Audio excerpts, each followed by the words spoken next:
शिवपुर नाम का एक छोटा सा गांव था।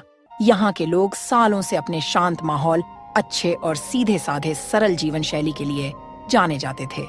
लेकिन बीते कुछ समय में इस क्षेत्र में मौसम का मिजाज तेजी से बदलने लगा था। गर्मी असहनीय होती जा रही थी और फसलें सूखने लगी थीं। सभी लोग गर्मी से बेहाल थे। फिर भी गांव के लोग एक दूसरे की मदद करते हुए जीवन चलाने की कोशिश करते। उसी गांव के कुछ दूरी पर पहाड़ी क्षेत्र में एक प्राचीन गुफा था, जहां एक वृद्ध साधु रहा करते थे। उनके बारे में कहा जाता था कि वे इंद्रियों पर नियंत्रण रखने वाले बड़े ही दयालु और अनुभवी साधु हैं। कुछ लोगों ने उन्हें साधु और कुछ ने फकीर भी समझा, लेकिन असल में वे एक व्यक्ति ही थे। उनका नाम महात्मा शिवानंद था, जो वर्षों से तपस्या कर रहे थे। वे अपने दिव्य तप से पहाड़ की उग्र जलवायु को भी सहन कर लेते थे। किंतु इस बार मौसम इतना विकराल रूप ले चुका था कि उनकी सहन शक्ति भी चूकने लगी थी। हे प्रभु, यह कैसी अग्नि परीक्षा है। मेरे शरीर की समस्त शक्ति मानो सूख सी गई है। इस भीषण गर्मी में भी मैंने सदा उपवास और साधना को ही अपना जीवन बना लिया है, पर अब शरीर जवाब दे रही है। गर्मी से साधु महाराज की हालत खराब होने लगी थी।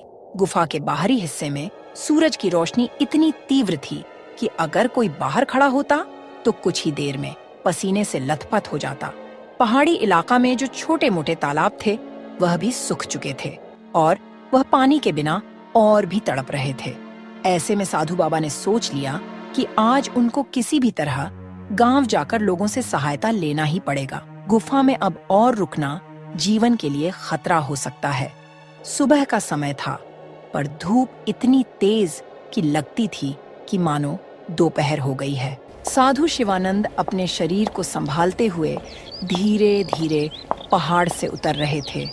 उनकी चाल डगमग हो रही थी, कंठ सूख चुका था, पर मन में अभी भी उम्मीद थी कि गांव के लोग उनकी सहायता जरूर करेंगे।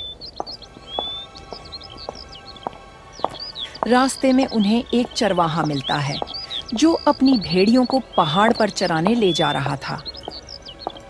अरे बाबा जी, आप इस भीषण गर्मी में कहाँ निकल कर जा रहे हैं? आपकी तबीयत तो ठीक है ना? हे बेटा, मुझे कुछ पानी की आवश्यकता है। बहुत कष्ट में हूँ। क्या तुम्हारे पास पानी है? चरवाहा असमंजस में पड़ जाता है। उसके पास भी सिर्फ एक छोटा सा पानी का मशक था, जो पूरे दिन उसके लिए काफी मुश्किल से चलता था। कुछ क्षण सोचने के बाद